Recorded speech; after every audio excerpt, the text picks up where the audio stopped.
Have you ever wondered what games you should keep or you should lose?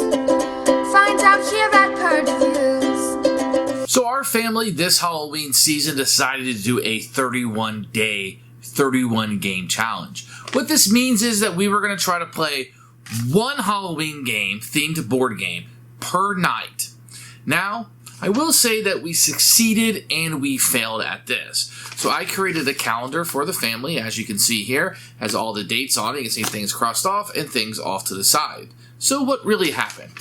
It was almost impossible with our schedule and baseball and running here and family things to do to play one game per night. We do homeschool our children, so we had an opportunity to play some games during the day, and that definitely helped out. We could take a lunch break and be able to play a game or utilize a Halloween-themed game that might work in the school system that we were implementing at home, so that definitely helped us out some. There were days that we missed, and that was fine. We didn't want to be so rigid that it wasn't fun. We did have a bout of the flu that happened to my oldest son, and then my oldest daughter got it, then my youngest son. And it kind of pushed things back. And towards the end, we did not think we were going to make the finale. And then so what we did on the last couple days is that we played a couple, 2, 3, 4 board games in a day, which meant that we had to change things up. So what I tried to do was I made the list in the calendar. And on certain days I knew we were going to be busy, maybe have a shorter game. And on a game day that I knew that like we didn't have anything that night or we might be more flexible, I tried to pick a longer game that was Halloween themed. So, what we did at the end was, when we were running out of time, we tended to pick shorter games I knew that we could play and then move on. Then you always have the inevitable that the kids want to play. Let's play that again, Dad. Let's play that again, Dad. And this not only helped us have fun and bond as a family, kind of helped us weed out some of these Halloween games. You may say, you're crazy. You have 31 Halloween games? No, we had more. But Halloween themed is a little bit of a stretch here, because you can include anything that's really spooky or has a spooky theme to it. It may not be about trick-or-treating or Halloween in general, but it will be about that spooky nature or might have the universal monsters in it or something like that. So I'm going to go day by day, tell you what we had planned and what we did, and we'll just talk about these games a little bit in like a quick review mode. So October 1st, we started out with Grindhouse. One of the reasons why I chose Grindhouse was I wasn't too sure about this game or not. It was a story-driven game, which I thought my oldest daughter would like quite a bit, but there wasn't a whole lot of game to it. The kids had alright fun with it. It was the first one. It was kind of exciting that we were starting this adventure or journey that we were going to be on, and that part of it was fun, but Grindhouse was kind of not really much of a game. It was pretty much just roll dice and see what happens, and there's a story through these cards that are intertwined through it. It was okay. It was one that we decided to purge. Day number 2, we picked a family favorite, which was Tower of Madness. This Jenga style of taking out the tentacles out of the tower and the balls will fall down as you're playing Yahtzee with the dice. This one's always a great hit. I knew we would like it, and we still do.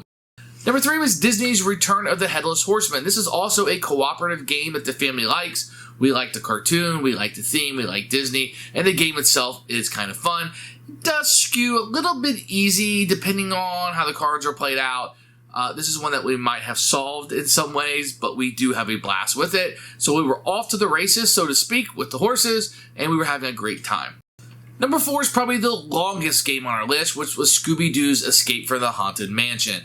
We played this and ended up being a pretty long endeavor. It's like an escape room starring Scooby-Doo, and we had a blast with this one. I had this one on the shelf for a while. I've been kind of saving it for the right night, and the 4th night of our Halloween adventure it became.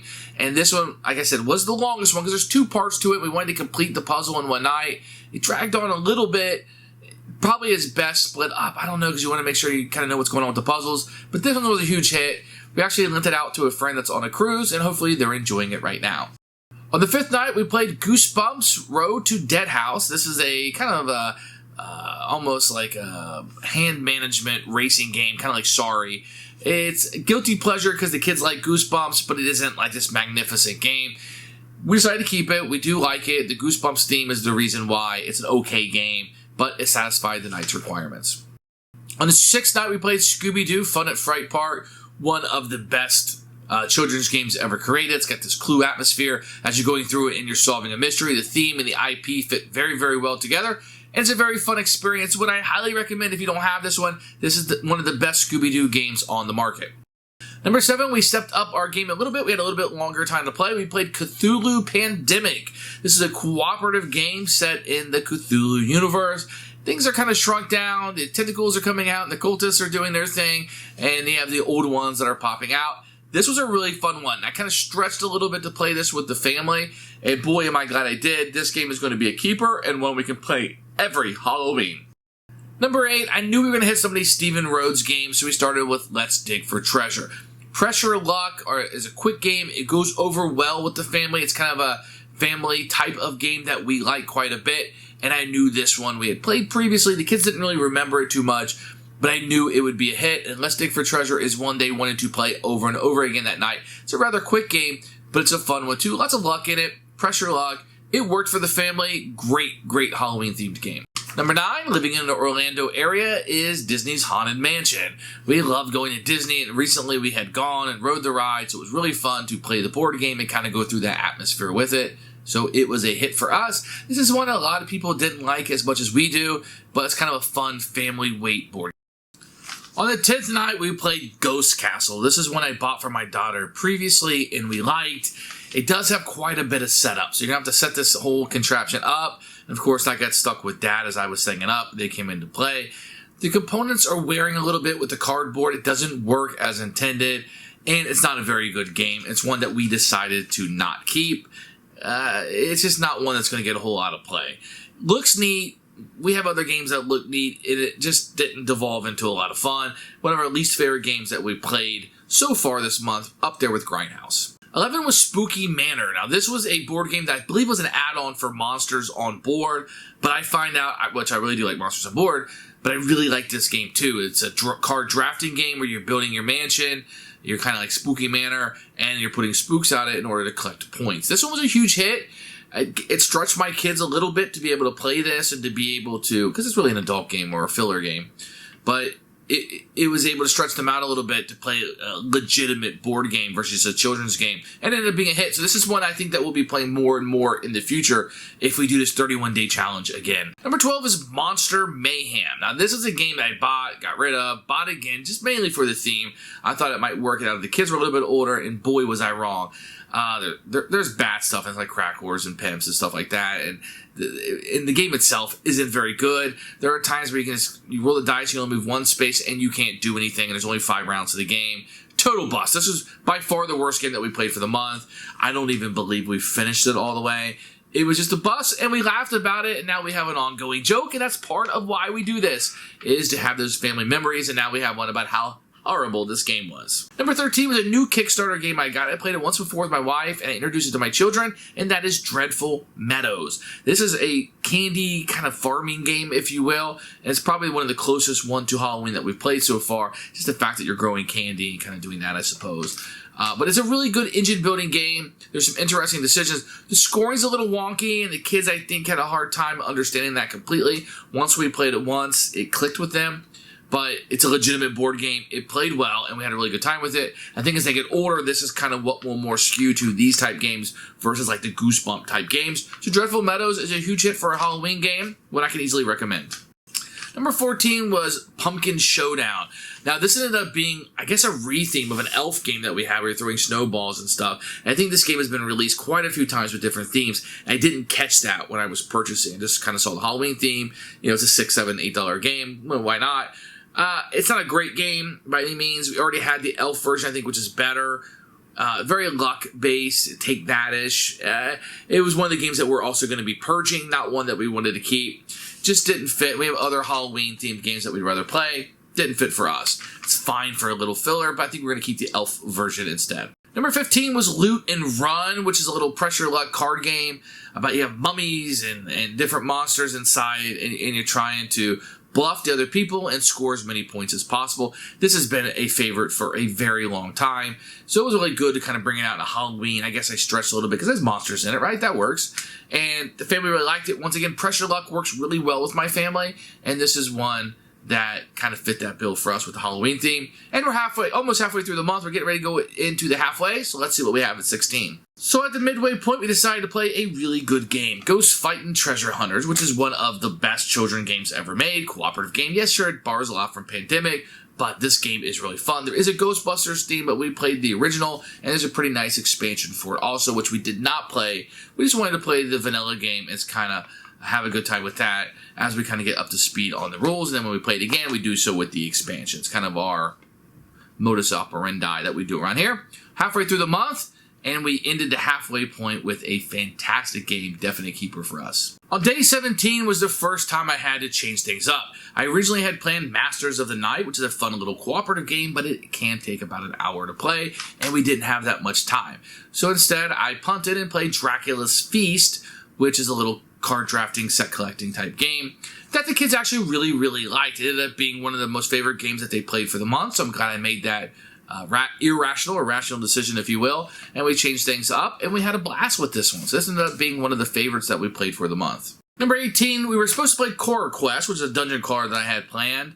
It has some monsters and stuff in it, maybe a little bit of a stretch for a Halloween game, but we just didn't have the time to play it, so we ended up playing Mysterium Kids instead. This is a game that I thought was a waste of time and energy, but the kids actually had a pretty good time with it and kept wanting to play it over and over and over again. And I guess, you know, Mysterium Kids is for kids and not for adults. But I just found the whole drum thing to be a little silly. But you know what? Smarter people than me created this game, and suppose the kids liked it quite a bit. I have to be honest, it was one of the most requested games of the Halloween season. On day 19, we also had to change things up. We had Phantom Society planned. We never got to play that one. Instead, we played Living Well is the Best Defense. This is in the Stephen Rhodes series. Nice, quick, Halloween-themed games. This one's really fun to play through, and one I can easily recommend. It's one of the better ones in the series. I was rating them. This would be near the top. And it was a great kind of punting that I did here because we didn't have a lot of time that night to be able to bring this game in and play it, and everybody liked this one quite a bit. Keeper for us.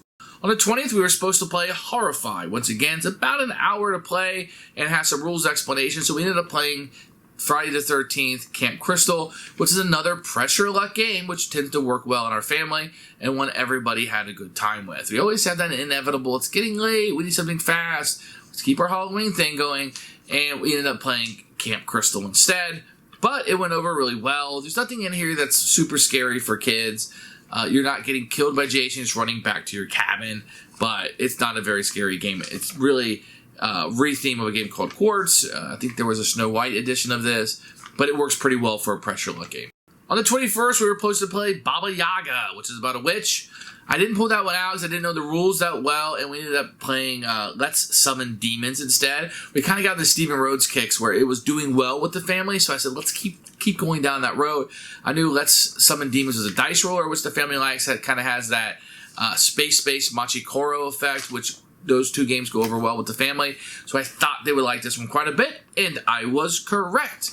I got some things, that demon's overpowered, which always tends to be a good game that you think everybody else's stuff is overpowered. It's not. You just tend to think what other people have is better, and that was an interesting conversation too. But the Stephen Rhodes series, there's 6 of them. We ended up playing 5 of them. So far, we're up to 3, and they have all been hits so far. On 22nd, we ended up back on schedule. We played Monster Crush, which is the Halloween cereal game about trying to shed cards from your hand. It's not the strongest of games. The rules were a little wonky. It took us a little while. We had played it before, but trying to pick it back up. And we actually played it wrong. And about halfway through, we're like, let's start this over. This isn't working correctly. We reread the rules. We were able to play it through. And Monster Crush is a pretty good, if you like Uno, kind of card shedding type game. And it has that theme of that breakfast cereal on it, which is fantastic. So this one's a keeper for us, but a mild keeper for sure. On the 23rd, we were supposed to play Gargoyles, the Disney game, which we didn't get to. I didn't know the rules. Didn't feel like jumping right into something that was getting a little later that night. So we ended up playing Cryptozoology. Now, this is a really interesting game to me. It's a card drafting game, but that's only half of it. So you're going to draft the cards that you want, and then you have to play them. And the order that you play them, you can grab scoring cards or abilities that will be on the cards and stuff. I like this one quite a bit. It didn't get a lot of great reviews upon release. I think these games have kind of been forgotten. Didn't get a lot of publicity about them, but I found Cryptozoology to be one of the better ones, and it was such a surprise to me. I like it quite a bit. Definitely a keeper. On the 24th, we played Voodoo. Now, this is a silly party game, and I'll be honest, it's not one I particularly enjoyed this time around, but I have to admit it gave us the biggest laughs. I had to have like an arm up in the air, my cheek had to be on the table, I couldn't see what I was rolling, somebody else had to have their arms, their elbows touching, and it was just a really good time. And it was the game that gave us the most laughs. It was a party in a party game. And for that, it accomplished it. And it ended up being a keeper. We had a really good time with it. With the amount of joy that it brought to the family, there was no way I could get rid of this game. It just brought a lot of joy. And I have a really good memory in my head on this one. On the 23rd, we were supposed to play 1313 Dead and Drive. We didn't end up playing that one. It's a little bit more setup. And so I grabbed Coraline, which is a little small, quick-playing, cooperative game. My kids like the movie Coraline. It has kind of a spooky theme to it. And it hit on all cylinders. Everybody really enjoyed this one. We had to work together. There was a lot of communication in the cards that we had. And we ended up winning this one, which was a good end to the night. We had a blast with this one. And this one got some negative reviews also. But I think for its intended audience, it does have some flaws to it. A lot of reading for the younger ages. The artwork tends to repeat quite a bit. But the game itself, it's all about digging through that deck, getting the right card, and getting people in the right rooms together to accomplish your goals. It worked for us. Coraline was a hit. On 26, we kept with the Stephen Rhodes, and we played Don't Talk to Strangers about this town where the aliens are coming and the kids have to get to safety. It worked for us. It's an okay game. It ended up playing rather quickly, and it was like, oh, that's over. Okay, let's move on. Nobody asked to play it again. It's probably the weakest one in the Stephen Rhodes series from Cryptozoic. It's okay. It's not one you want to run out and play, but it fit the bill for the evening, and it was fast playing. On the 27th, we had scheduled to play Bring Out Your Dead, which is a really great game for Upper Deck. It's a little longer, though, so we actually had to move it down to play something a little bit quicker. So we ended up playing that night Goosebumps, the board game, which is different than the one we played earlier in the month, but I knew the kids knew how to play it. It's a very quick kind of hand management playing game, and the kids like Goosebumps, so we were able to watch the movie and play the game, and it kind of all tied in together. That was a hit for us. It's not something you want to track down, though, unless you're a humongous Goosebumps fan. On the 29th, we were going to try Alien Fate of Nostromo, which is a cooperative game. We've hit some of those. It's a little bit longer, so we ended up playing Living Well is the Best Defense. This is a card game where you're kind of rolling the dice, and I think this one worked pretty well. This was a pretty neat little game that we enjoyed quite a bit. Once again, it's in the Stephen Rhodes line of Cryptozoic games, and that series really saved my butt quite a few times in this journey of playing 31 games in 31 days, all Halloween-themed. Because they're quick, they're easy to play, and everybody liked them. And I believe this is the last one on our list. We never got to play the Exorcist one, not this Halloween season, but the Stephen Rhodes game, really, when time was running out, kids had to go to bed, we wanted to get a game in, it really saved my butt quite a few nights. On the 29th, we were going to play Campy Creatures. We had to play some catch up on some of these nights. We played 2 or 3 games because we couldn't play one every single night. It just didn't work out with kids getting sick and things happening. So I pulled out the Addams Family, the board game. This is one where you're running counterclockwise, and the kids like the Addams Family movies, and they kind of like the IP attached to it, and it worked fairly well. It's a luck-based, very old, very outdated, not modern at all kind of gameplay mechanics, but it worked for us, and we had a good time that night, just playing as the Addams Family and singing the song and having the movie on in the background, having a good time. So it worked for us. It's not one I would tell you to seek out and go get, but it fit our criteria. We kind of like to, almost like your wine and your food together. We like to pair the movie and the game together. It's a pretty fun evening for us. On the 30th, we played Haunt the House, which is by KGTB, which is a very kids game. They bring out some of the best board games I've played. This one's all about being the ghost and scaring off the ghost hunters. And it has a little bit of like a bluffing to it as you're playing cards face down or face up. Face up gives you the power, and you're collecting these ghost hunters as you go through for points and a little bit of set collection.